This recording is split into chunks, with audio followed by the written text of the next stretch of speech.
Greetings and peace. I hope you and yours are doing well today, wherever you might be watching this from. Now, the title of today's presentation will be The Teachings of Prince Shotoku of Japan in comparison to Sufi and Masonic teachings. Not much is known about Prince Shotoku's life, but it really stood out to me of the principles that he stood for, that his message is needed in today's world, and I wanted to relate it to my Sufi and Masonic paths in comparison of its values and morals. I hope all of you and yours are having a wonderful month of January 2022 as we enjoy this new year and the challenges and rewards that it will have for all of us. And with that said, I thank you all for continuing to stick by me, and I hope you enjoy the teachings that are offered by Prince Shotoku. Thank you and enjoy. Not much is known about the life of Prince Shotoku, but what really stood out to me is that he existed in the same time frame as the Prophet Muhammad, peace be upon him. So it's so fascinating that in one part of the world, in Arabia, there was one lawgiver from the grand architect of the universe doing reforms and bringing people together with the Constitution of Medina and the different charters to bring Jews, Christians, and Muslims together under one brotherhood, while in the other half of the world, Prince Shotoku was doing the same in Japan, and he was another lawgiver. So that is the beauty, that in that same era, a lot of that was occurring at the same time. And I want to dedicate this presentation to Douglas Dietrich, who has basically motivated me to do this talk on Shotoku, because he's one of those Eastern teachers and philosophers which is suppressed. Not too many people know about him, or not too much is known about his life. And he was basically a reformer who spread Buddhism and teachings of unity and brotherhood, similar to the Prophet Muhammad, peace be upon him, and also King Ashoka in India, who was also a big advocate of Buddhism. And that's what he wanted to do. He wanted to have basic modernization, basic morals and values. That stood out to me as a good lawgiver, and what basically in Freemasonry exemplifies him as a good man. He wanted to promote those teachings of unity and brotherhood as the great leader that he was, and a lawgiver in his own right. So he was basically the patron of Buddhism in Japan, and he lived between 574 and 622 AD, or what many refer to as CE, and he lived a good moral life, and he prepared these 17 clauses, or the 17 rules of his constitution, basically to have the integration of different values and systems in Japan. And at that time, he was also basically a diplomat too, increasing relations between China and Japan, and vice versa, even opening an embassy, what's considered an embassy today, at that time, having a diplomatic relations, promoting unity and brotherhood between different peoples. That's who Shotoku was. And he adopted many of those principles and integrated them into Japanese society. And yeah, here we go. So with the 17 clauses, I'll read them out and I'll make my Sufi and Masonic comparisons. And I hope you're able to benefit from it and Shotoku's teachings. The first rule is harmony. Harmony should be valued and quarrels should be avoided. Everyone has his biases, and few men are far-sighted. Therefore, some disobey their lords and fathers and keep up feuds with their neighbors. But when the superiors are in harmony with each other and the inferiors are friendly, then affairs are discussed quietly and the right view of matters prevail. So what this is teaching me from my Sufi and Masonic path, basically from the form of Sufism, is to maintain the peace and harmony. Because in reality, we are dealing with a world where everyone has their views and of course their own biases depending on the programming and the culture that they've been in. And it's important to not be basically in an ego battle thinking that you're right. While many claim to be spiritual or godly, but at the same time, they're serving their own hubris and their own ego when they fall into that your God, my God, or this or that, and falling into aspects of division. So what Shotoku is teaching us to be in unison with one another. And we live in a rebellious society today. Like he points out, some disobey their lords and fathers and not maintain harmony with their own self and their neighbors. So you have to lead by example and be in harmony. And the same thing is true in the Masonic Brotherhood, where you have to be the exemplar.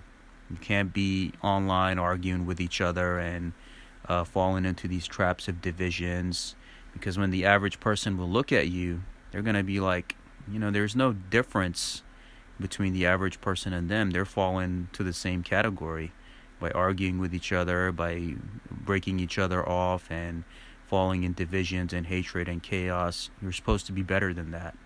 A man of principle, whether they follow Shotoku's teachings, Buddhism, Sufism, Freemasonry, it's all teaching you to be a good moral human being. So you must maintain that harmony and lead by example in your life and in your teachings. The second clause are the three treasures. The three treasures, which are Buddha, the Buddhist law, and the Buddhist priesthood, should be given sincere reverence, for they are the final refuge of all living things. Few men are so bad that they cannot be taught their truth.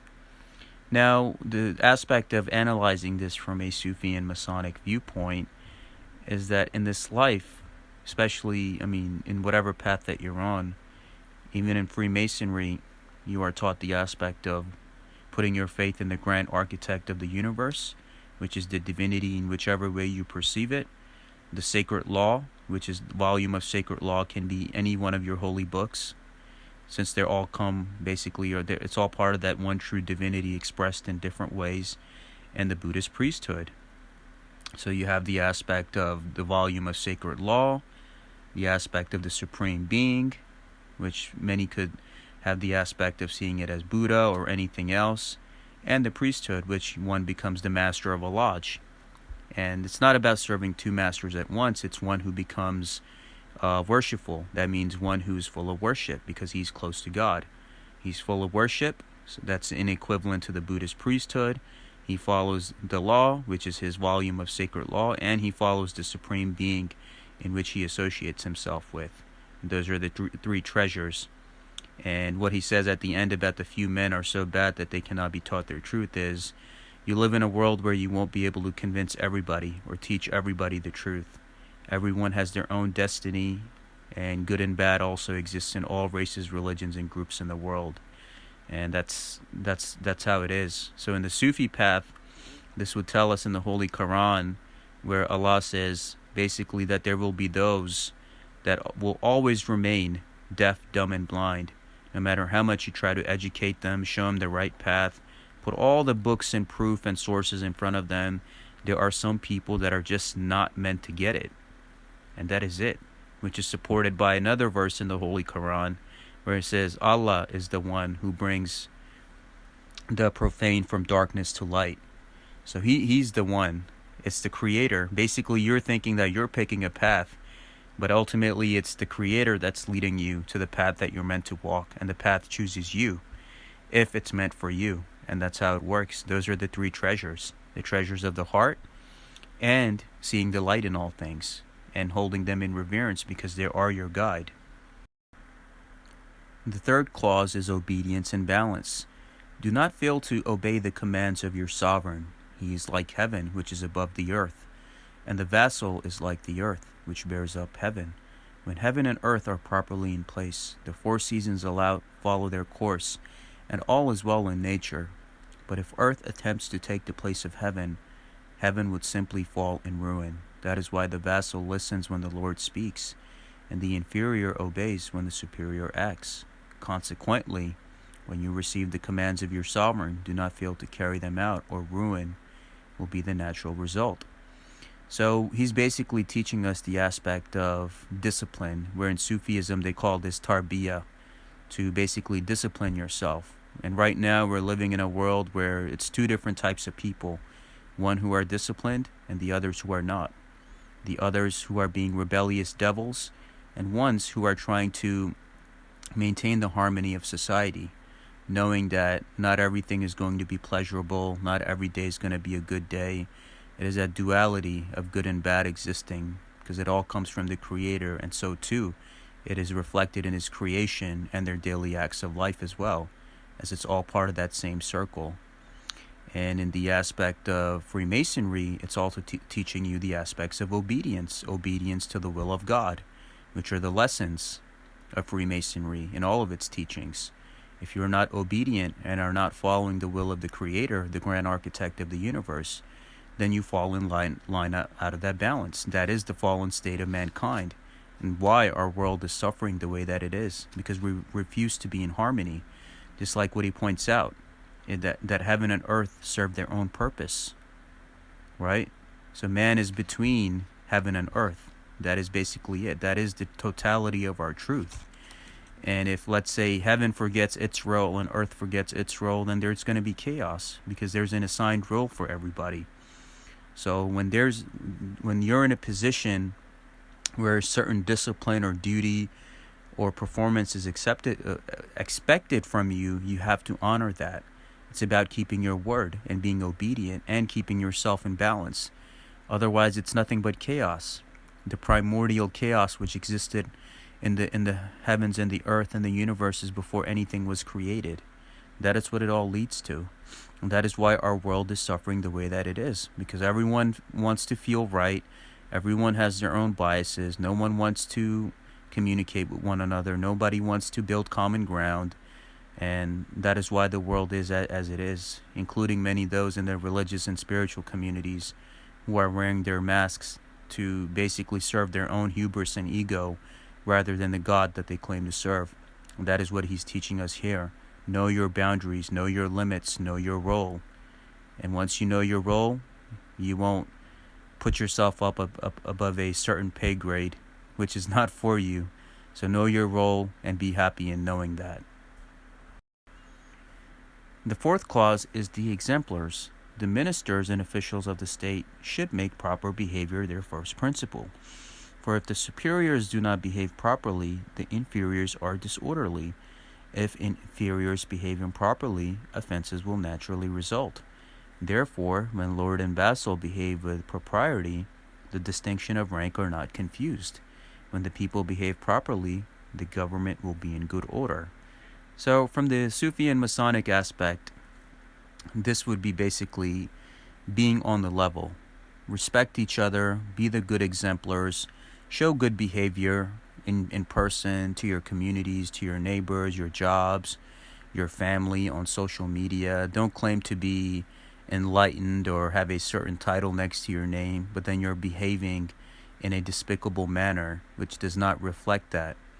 In the same manner where I don't wear any rings or hats or anything like that, which shows that I'm a Mason or a Sufi. It's my behavior. It's the way that I interact with others. Sit down, get to know them, tell them about my family and get to know about theirs. Get to know about their life and tell them about mine, and help them in any way that I can. That is being the true exemplar, where you make the other person wonder, who are you? And what can you teach me? And what can I learn from you? That is being the true exemplar. And anything that's chaotic, or let's say you have a leadership that's chaotic, then obviously that's going to throw things out of balance. And why is every organization or the American system as a whole suffering right now? Because it's nothing but chaos. People refuse to get their acts together. Hatred, division, not following everything with proper rules and etiquettes. And that's what happens. It's all about ego and hubris and titles. And that's why you have a balance that's out of chaos.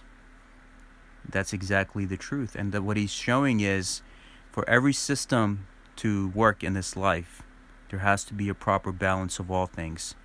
Just like in the Masonic path, you're taught to be an exemplar and follow everything properly. In the Sufi path, you have obedience to the will of God. Freemasonry is the same thing. And Shotoku is teaching you the same thing, even if he's using the government example, but it applies. This analogy applies to all of it. The fifth clause is equal treatment of all. Deal impartially with the legal complaints which are submitted to you. If the man who decides suits at law makes gain his motive, and hears cases with a view to receiving bribes, then the suits of the rich man will be like a stone flung into water, meeting no resistance, while the complaints of the poor will be like water thrown upon a stone. In these circumstances, the poor man will not know where to go, nor will he behave as he should. So this is what he's basically pointing out. In the Sufi path, it tells you to treat everyone equally, whether they're poor or rich or middle class, whatever it is. Everyone deserves equal treatment under the law of God, in whichever way that is perceived. Same thing in the Masonic path. You have to hear and give equal justice to everyone. But unfortunately, we're living in a society where those in high positions can get away with what they can. Those that are rich in society have a different aspect of law and justice that applies to them. And that is a society that is destined to be destroyed because it is out of balance. Like what he pointed out earlier, if heaven and earth are imbalanced and they forget their roles, then there's going to be ruin. And right now, our world is not in a peaceful state anyway. Even if you exclude any organizations or even what's going on with them and their hierarchies, that is the truth. We have to give equal reverence to the complaint of both the poor and the rich. That's when you know that there's equal justice in society. And that is exactly what the Sufi path teaches as well. Equal justice in the eyes of God, what Shotoku is teaching you, and what the Masonic path is teaching you, even if, unfortunately, not everyone follows it, but those are the true teachings, even if your modern society or organizations have fallen astray. That is the truth, and that is the only way you can maintain peace, harmony, and growth of any kind. The sixth clause is true justice and loyalty. Punish the evil and reward the good. This was the excellent rule of antiquity. Therefore, do not hide the good qualities of others or fail to correct what is wrong when you see it. Flatterers and deceivers are a sharp weapon for the overthrow of the state, and a sharp sword for the destruction of the people. Men of this kind are never loyal to their lord or to the people. All this is a source of serious civil disturbances. So now, from the aspect of Sufism, there's a quote from Imam Ali who says that my true friend is the one who tells me my faults and helps me correct them, while the enemy is basically somebody who's flattering you and not pointing out things that you need to fix about yourself.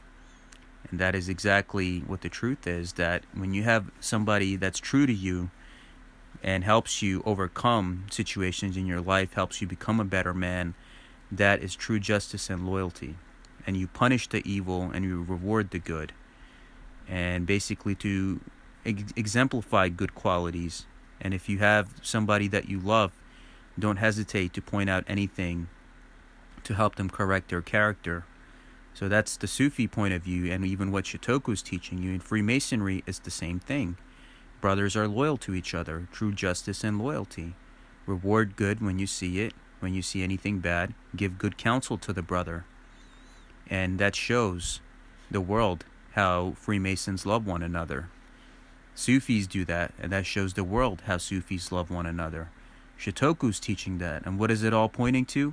Love one another in obedience to the will of God. That is the truth. That is all that there is. If you love each other, in whatever brotherhood you associate yourself with, Sufi, Masonic, Buddhist like Shotoku, it's all about correcting the faults within yourself in the aspects of self-mastery, pointing out good and bad in others, and call it out without any hesitation. But right now we live in a cowardly society where many, to protect their positions of power or ranks or titles, they look the other way and maintain their silence. And they are also complicit, and they will also pay a price when the day of judgment comes.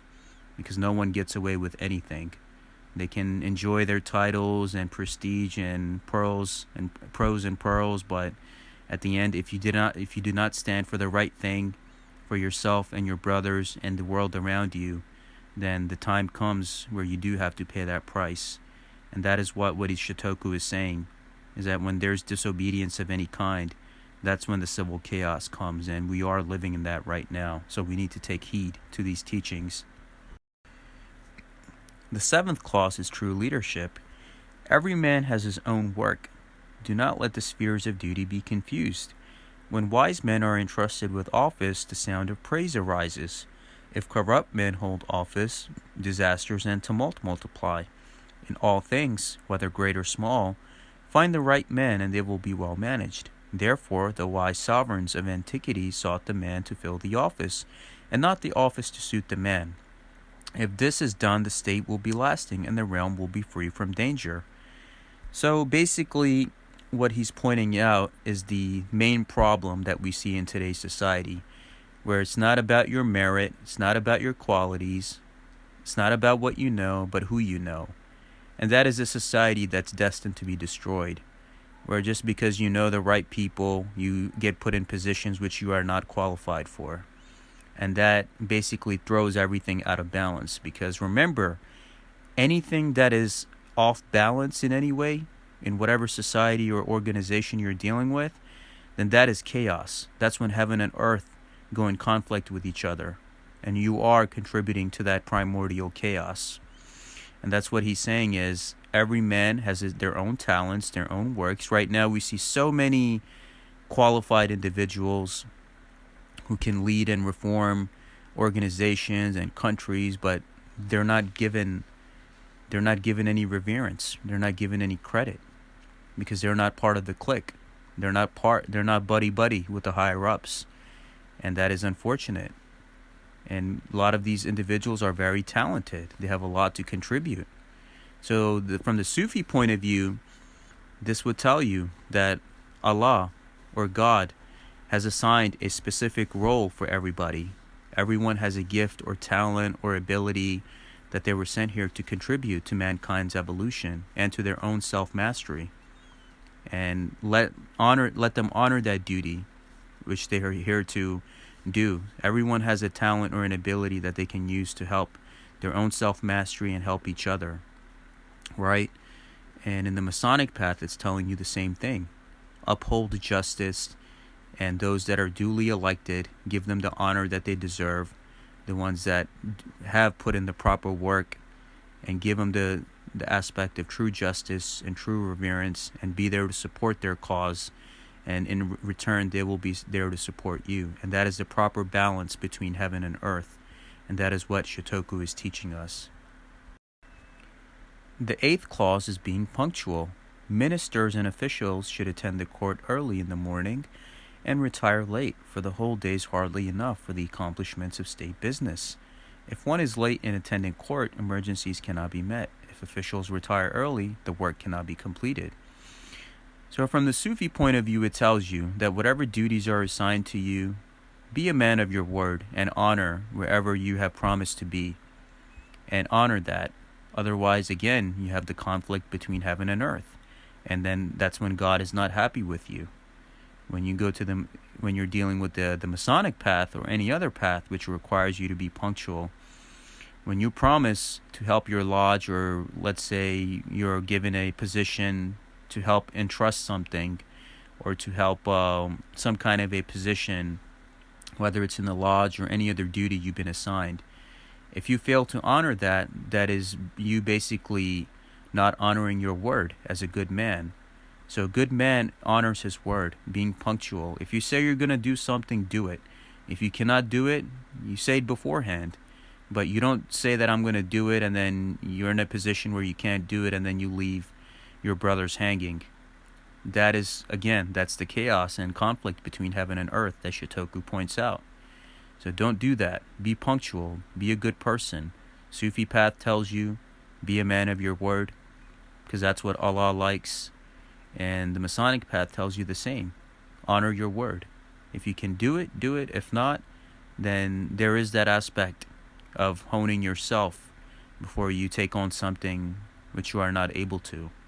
And that's the example which he's giving, is that you get out what you put in, and basically you have to keep everything going for everything to function and survive for the world of tomorrow.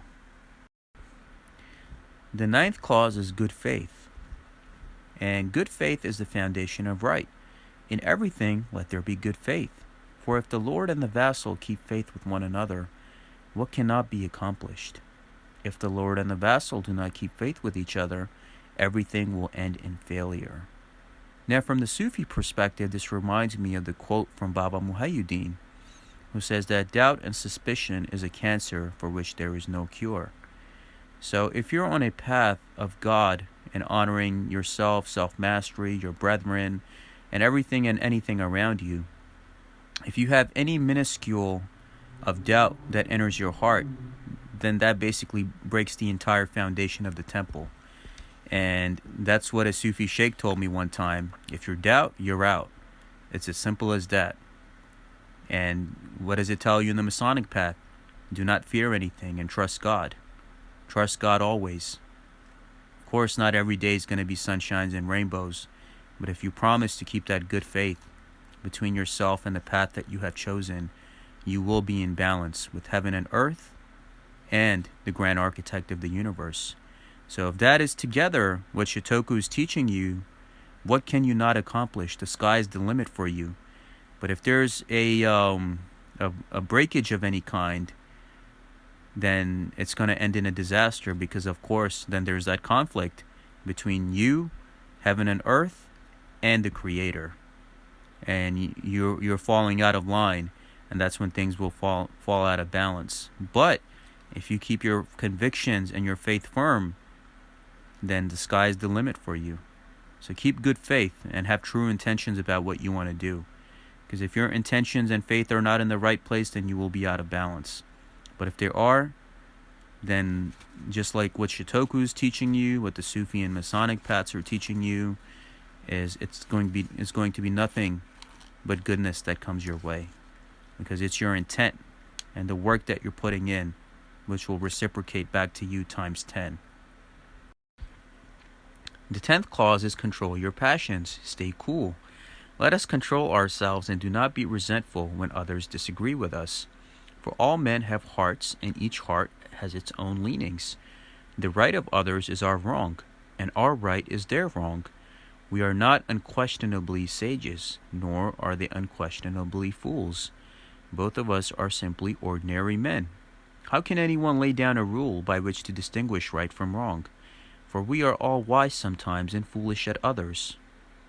Therefore, through others give way to anger, let us on the contrary dread on our own faults.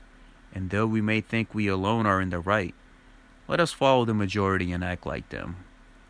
So from the Masonic path, Shotoku is teaching you, circumscribe your desires and live life within due bounds. And what Freemasonry always teaches you, that you two can disagree with each other and still be friends and brothers and meet on the level. Just like how it's exemplified in many conflicts throughout history, where Masonic brethren always met each other on the level and put their animosities on the side, and to the obedience to the will of God and the brotherhood of man under the fatherhood of God. That is exactly it. If everyone in the world was the same and thought the same and did the same, wouldn't this world be a boring place? The grand architect of the universe, what the Sufi path teaches us in that comparison, has created this world in a tapestry of different colors and patterns, which is to be celebrated, not condemned. And what Allah says in the Holy Quran, that we have created you amongst tribes and peoples so that you may get to know one another. And that's exactly it.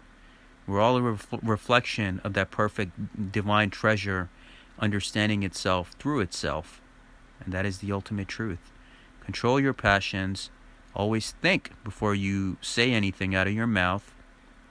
Always watch before you do anything. And always think and contemplate before you go to sleep. Is there anything that I could have said better?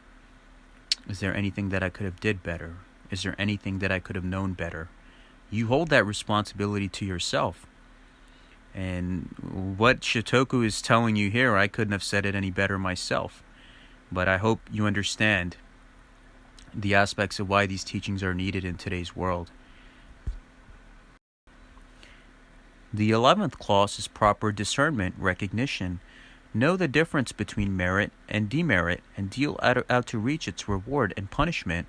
In these days, reward does not always follow merit, or punishment follow crime. Your high officials who have charge of public affairs, make it your business to give clear rewards and punishments.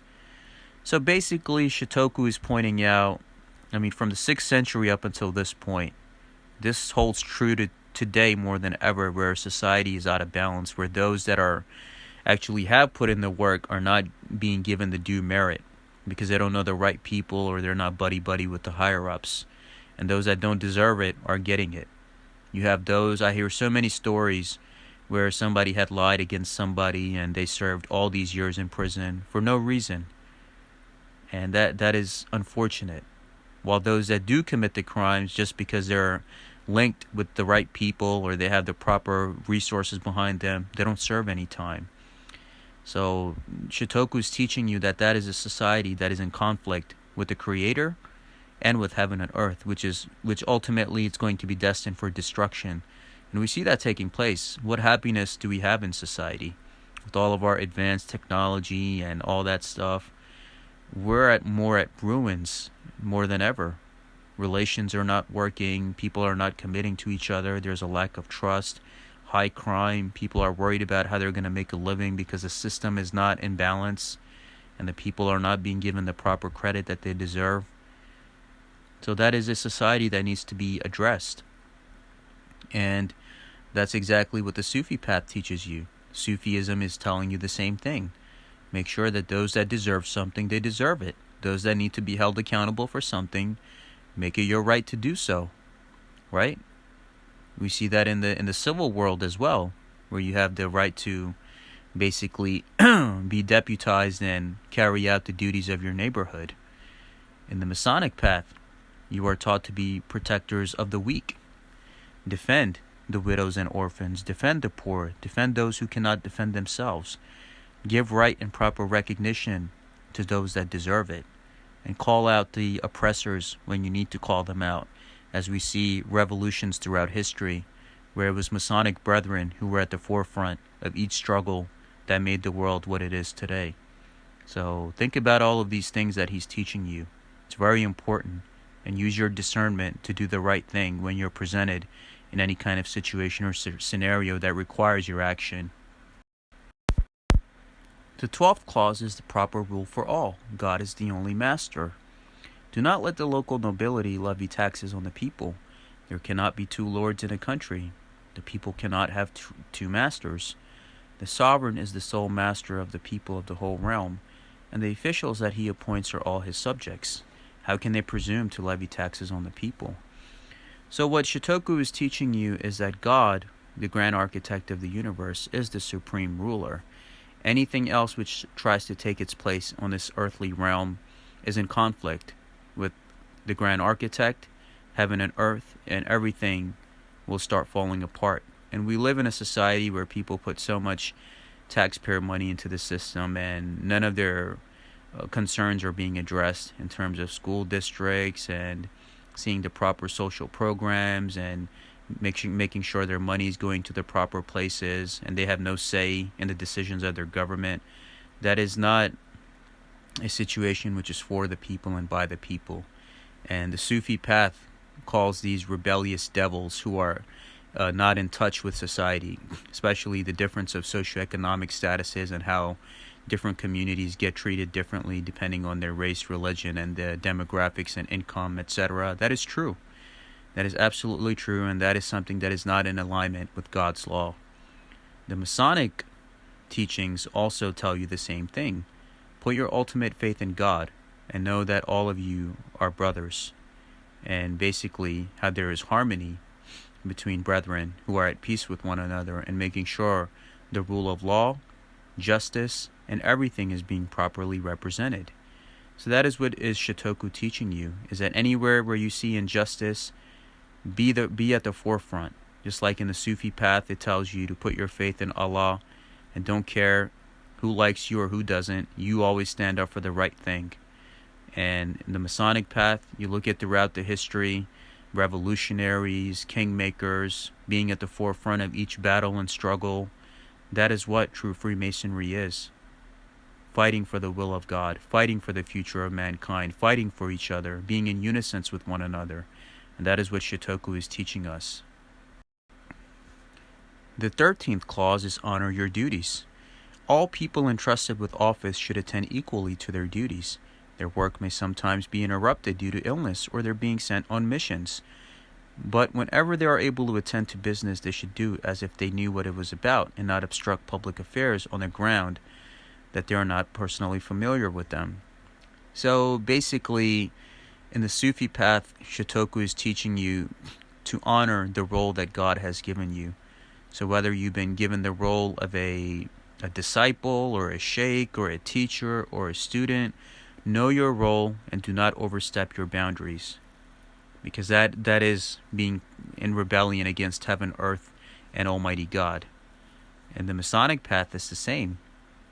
Those who have been duly elected by their brethren to serve any role should be given the proper respect, because they know how to honor their duties. And that is basically it. Know your role.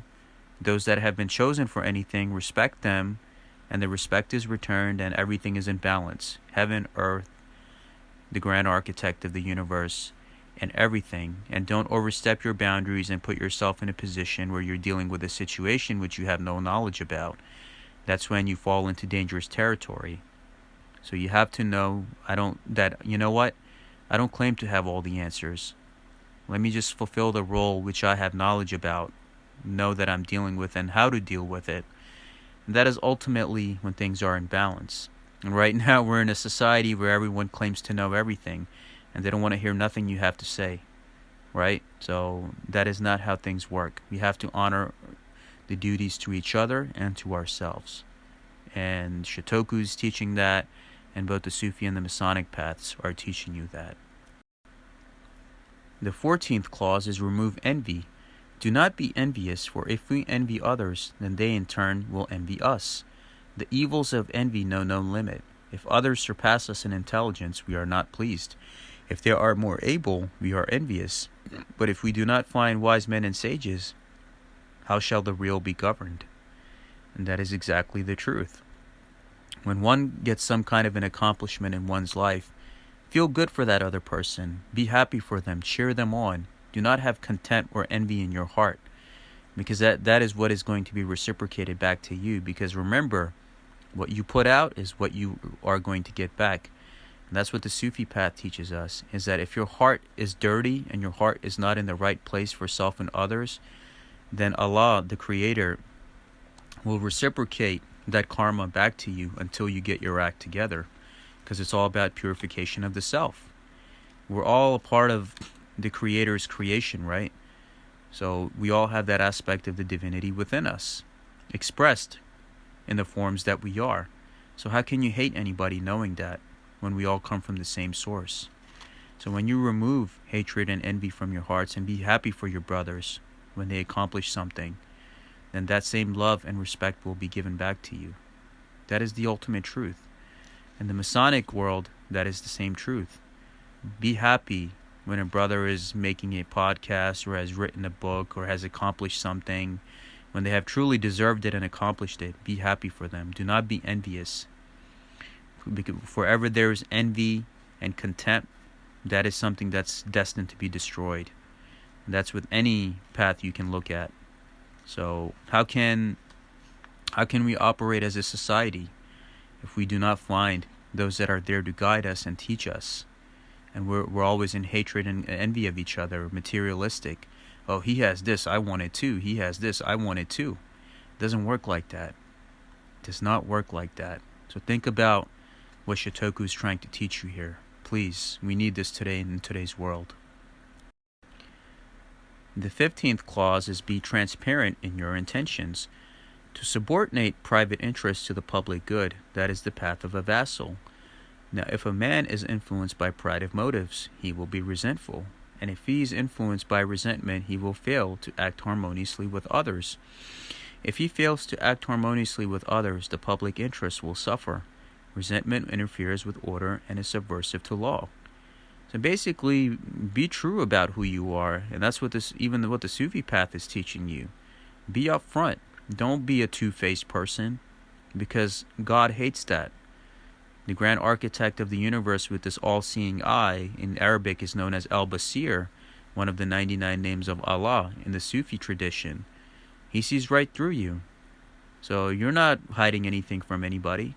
You will pay a price for everything that you do. So be upfront in the beginning, in advance, about who you are.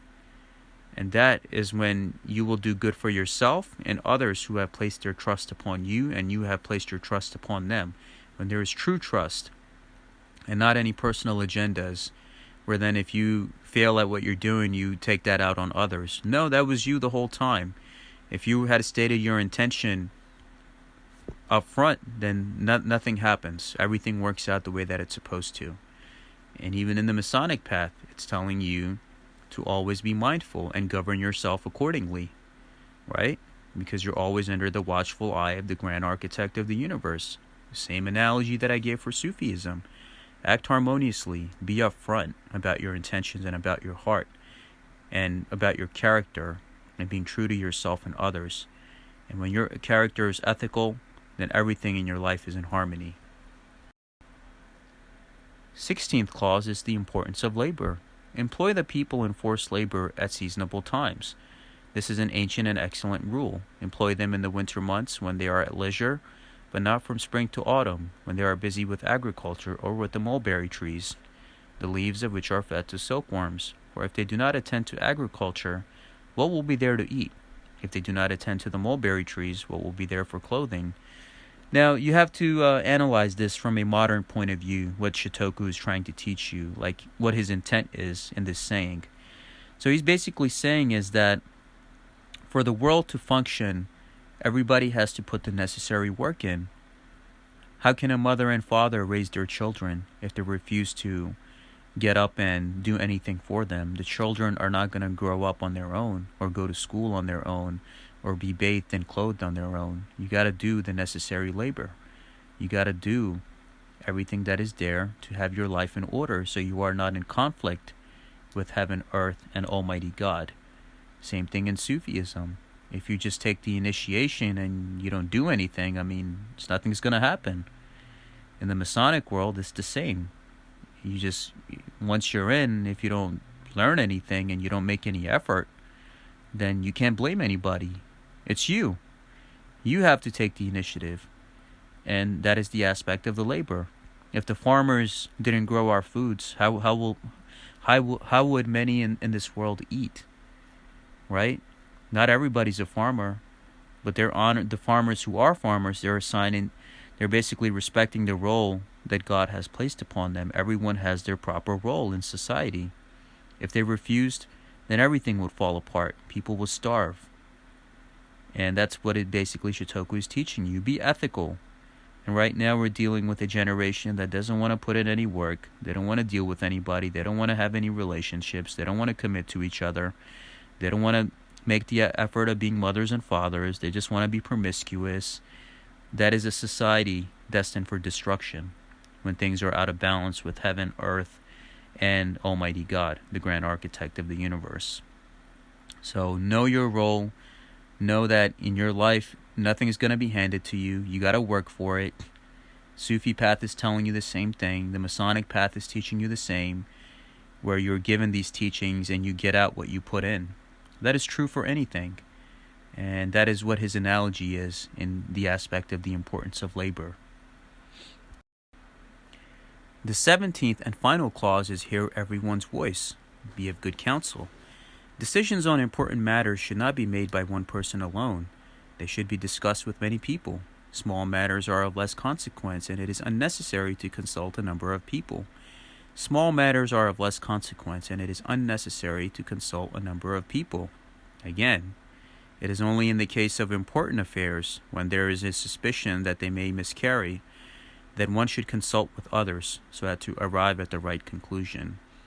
So it's basically telling you is when you're dealing with any situation, learn to trust each other, learn to receive good counsel, and to be able to give good counsel back in return. Just like what they do in the law system, right? They have jurors and everyone counsels with each other, because one person's opinion or biases cannot come to the proper solution. It has to be a collective, and make the effort to know the right thing and be there for everyone and hear the counsel. Same thing in the Sufi path. It tells you to honor each other as brethren, hear each other out, where it says in the Holy Quran, Surah 49 verse 10, that the believers are but one brotherhood, so make peace between your brothers and receive God's mercy. That's basically the truth.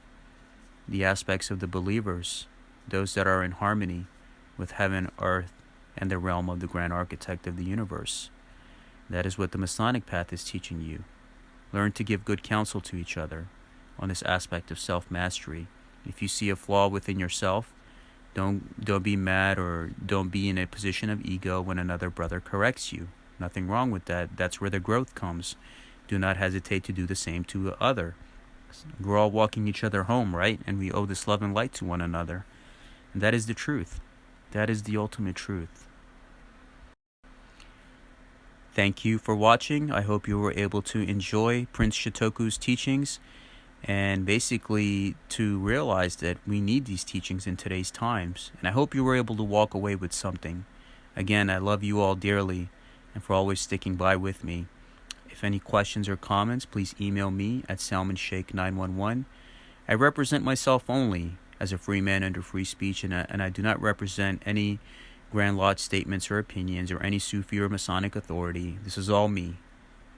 All images used were retrieved from public domain searches and are the rightful property of their respective owners. The images used in this video are for the purpose of nonprofit awareness and education, which is protected by the copyright laws of fair use education purpose. All my videos are for nonprofit and education purposes. Thank you. All rights reserved.